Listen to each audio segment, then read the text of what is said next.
All right, so for example 6, we want to write the slope-intercept equation for a line passing through the point negative 2, 1 that is parallel to the lines 3x minus 2y equals 5, and then write a second equation of a line passing through the point negative 2, 1 that is perpendicular to that same line. So if we go back to our notes from last time, to find the equation of a line, we need to know two things. We need to know the y-intercept and its slope. And we went through a couple of different methods on how we are going to do that this time. So in this case, we're actually asked to find two different lines. So I'm going to have my parallel side, and then I'm going to have my perpendicular side.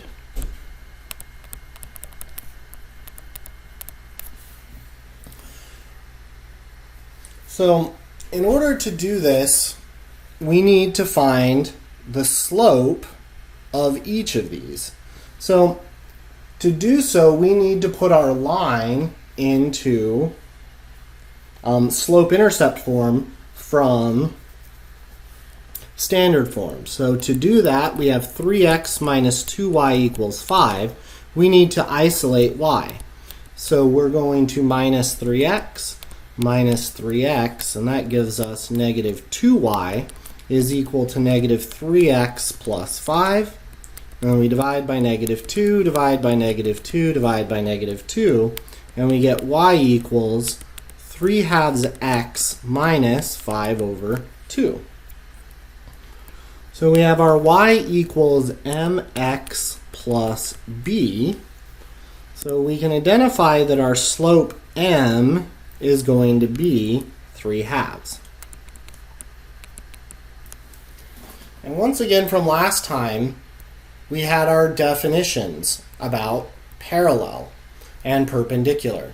So two lines were parallel if they had the same slope, and two lines were perpendicular if the product of their slopes was negative 1, or if their slopes were negative reciprocals. So back to our example, if the lines are parallel, then they're going to have the same slope. So this slope for my parallel lines, so the parallel slope is m equals 3/2, and our perpendicular slope is going to be the negative reciprocal. So the reciprocal of a fraction is where we reverse it, and the negative means we're going to change its sign. So since it's positive, it becomes negative, and the reciprocal of 3/2 is 2/3. So the first thing that we had to do was to find the slopes of each of these. And we go back to our problem, and what point must each of these contain?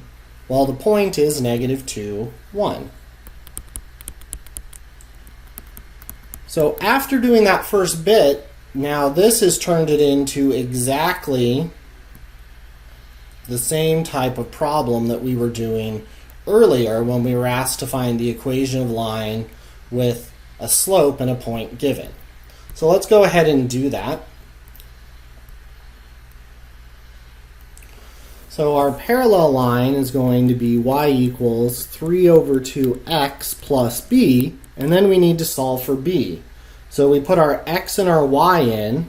So our x is negative 2 and our y is going to be 1. So that gives us the equation 1 is equal to 3 over 2 times negative 2 plus b. So in other words, 1 equals negative 3 plus b. And we add 3. And we add 3, giving us 4 is equal to b. And if we put b back into our equation, the final answer is y equals 3 over 2x plus 4.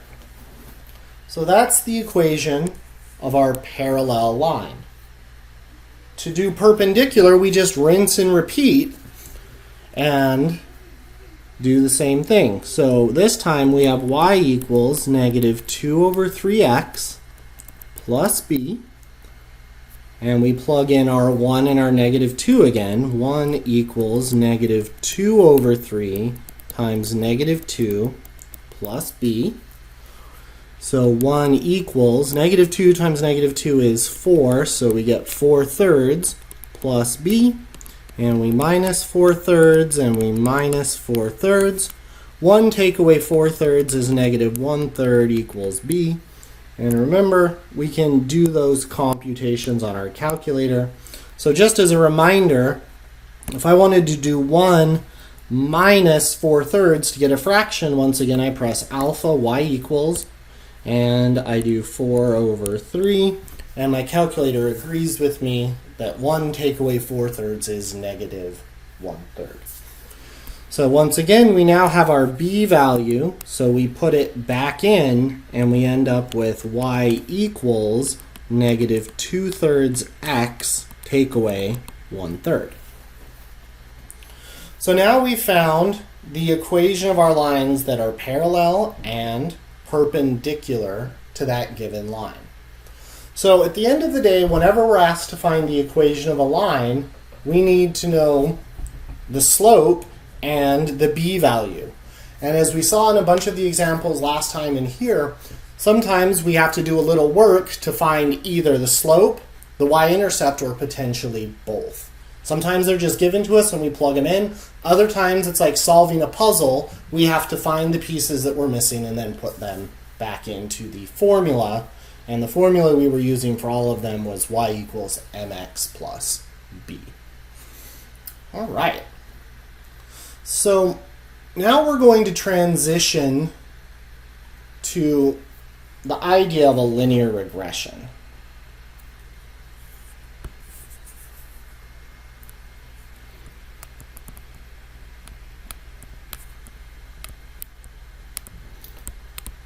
So linear regressions are very, very powerful in the idea that we use them a lot in science and data analysis.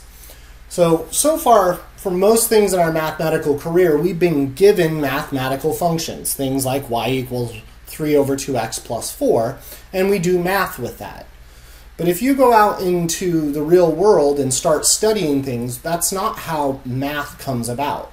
When we look at math, we think of data. We go out and we make observations. So we go and we observe what's happening, and we take that data, and then we want to come up with a mathematical model or a function that represents it. Well, that's the idea of a linear regression, is we are going to find a set of data, and we want to determine if a line is a good fit, and if so, we want to find the line of best fit, or the linear regression for that set of data. So let's take a look at our sheets here. So example 7 says, use the scatter plots to determine if the data could be modeled by a linear function. So if we take a look at our first data set here,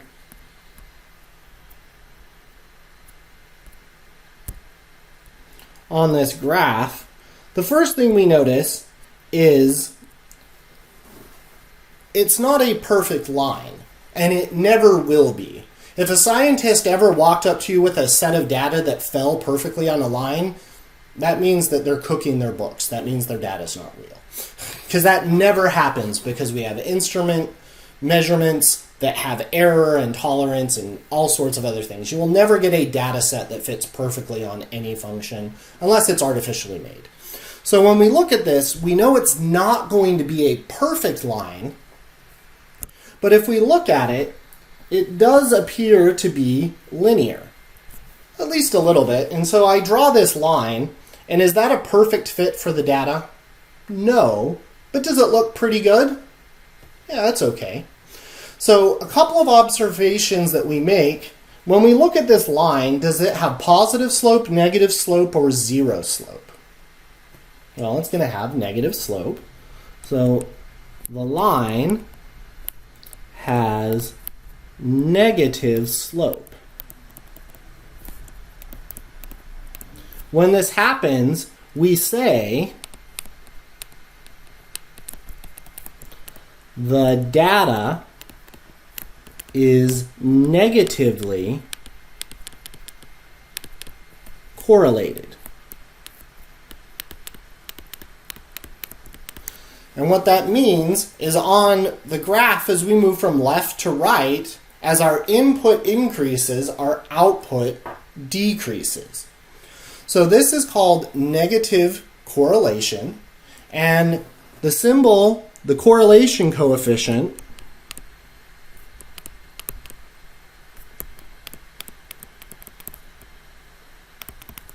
has symbol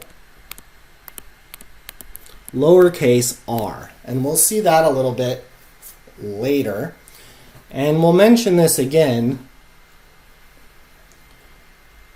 But if the absolute value of r is greater than or equal to 0.7, we say the line is a good fit. So in this case, we would have a correlation coefficient for this line. Our r value would be bigger than 0.7. And we'll talk about how we find the r value later. But think of the r value as representing how good of a representation the line is to the data. So if you had a correlation coefficient of 1, it would mean that the line went through every single data point.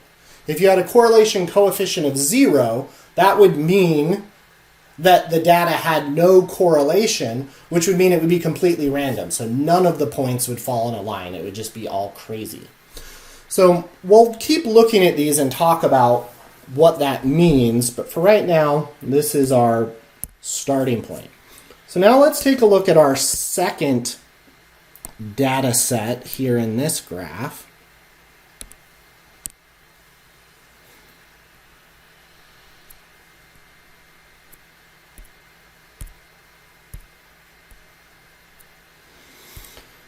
So when we look at this data set, it doesn't look like a line anymore. In fact, if I were trying to come up with a mathematical function that represented this, it probably looks more like this, which I would say it looks more like a parabola. So this data set is not linear, and a parabola maybe?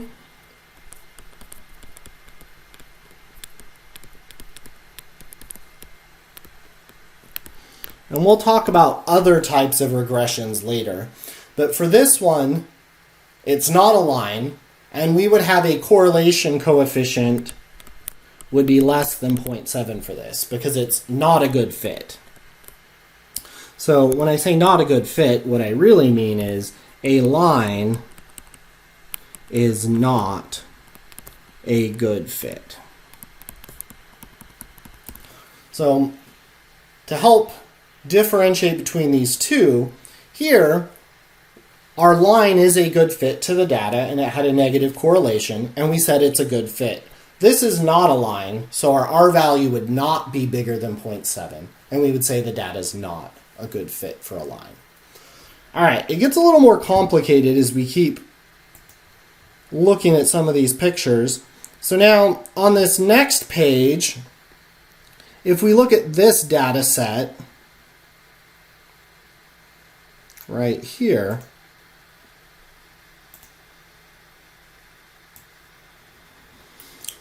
we've got these two. We want to determine if these data sets are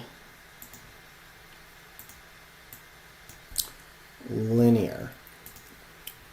All right, so if we look at our data set here, this one once again looks more U-shaped, so definitely not linear. The last one, a little bit trickier. And if we drew something like this, we do have a line. It's not very good. This one turns out that the correlation coefficient r here would be about 0.65, so it's not a good fit. But it is kind of linear, so I would say not linear, not a good fit. But we're going to talk about where these numbers come from Actually, I was going to say in just a minute, but it's literally the next thing we're going to do. So let's take a look at our next sheet. So everybody needs to get their graphing calculator out. So this first sheet right here is literally the steps. It is what you are going to push on your calculator to do a linear regression. In Chapter 1, Section 4 homework, you will be asked to do a couple of linear regressions. So let's all grab our graphing calculator. So the first thing we want to do is put our data in. So to do so, the first thing we do, well, after turning on our calculator, is we press our Stat key, and then we're going to choose the very first choice, which is Edit. So we hit our Stats key on our calculator, and then we press Edit, and it opens up a table of lists. And we'll notice our lists, we have them in columns. We have L1, L2, L3, and so forth. So the L1 column is where we're going to put our X values, and the L2 column is where we're going to put our Y values. So my X values are 0, 2, 2, 4, and 8.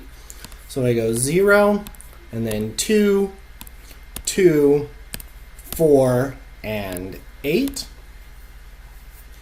And that gives me L1. And then I use my right arrow key to move over into the second column where I'm going to put in my L2s, or my Y values. So I go 0, 3, 4, 5, and 7. Excuse me. So after we've done this, we need to verify that we didn't make any typos and that we put everything in correct. Because if we have any typos in our data set, everything that we do after this will not work.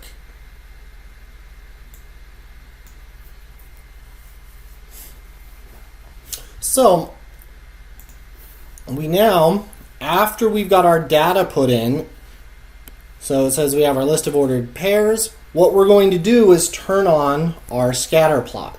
So we're going to press second and then Y equals, so second key and Y equals, and we're going to go all the way down to the bottom, and we're going to choose to turn our plots on, or choice number 5. Press enter, and we press enter one more time, and it says done. And now we're going to press graph. But before we do, let's press Y equals. If you have something in Y1, go ahead and press your clear key to make that go away. Then press graph. And so when you...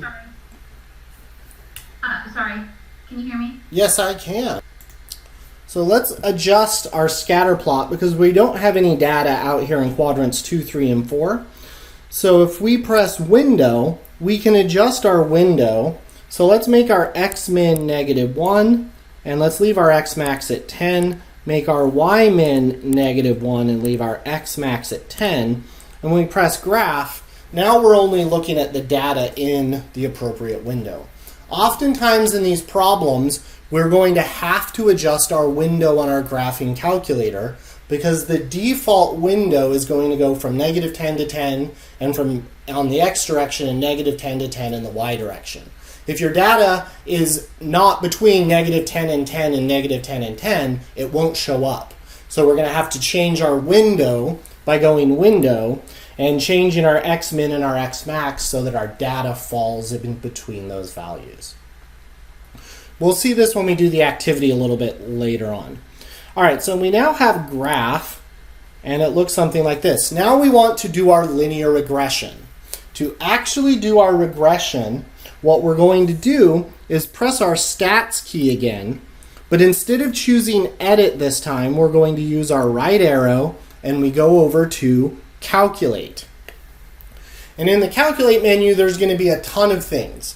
We need to get choice number 4, which says lin reg, which is short for linear regression. So we scroll down to choice number 4, and we press enter. And so we should see something that looks like this. And so it says X list L1, well that's where we put our X's.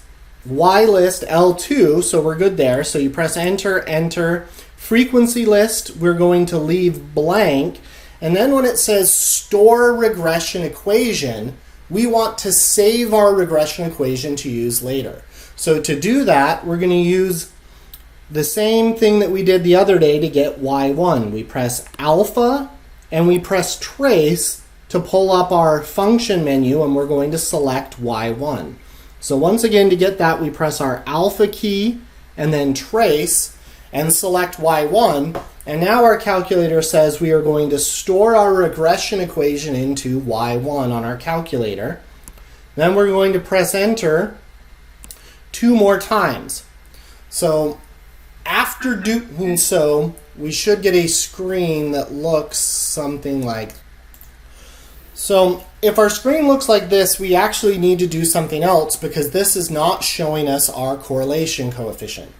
If your calculator looks like this, but it also has an R and an R squared on it, you're done. Take a nap for a second. For everybody else, what you need to do if it only has these 3 things on it is press your mode key, and we're going to scroll down onto the second screen.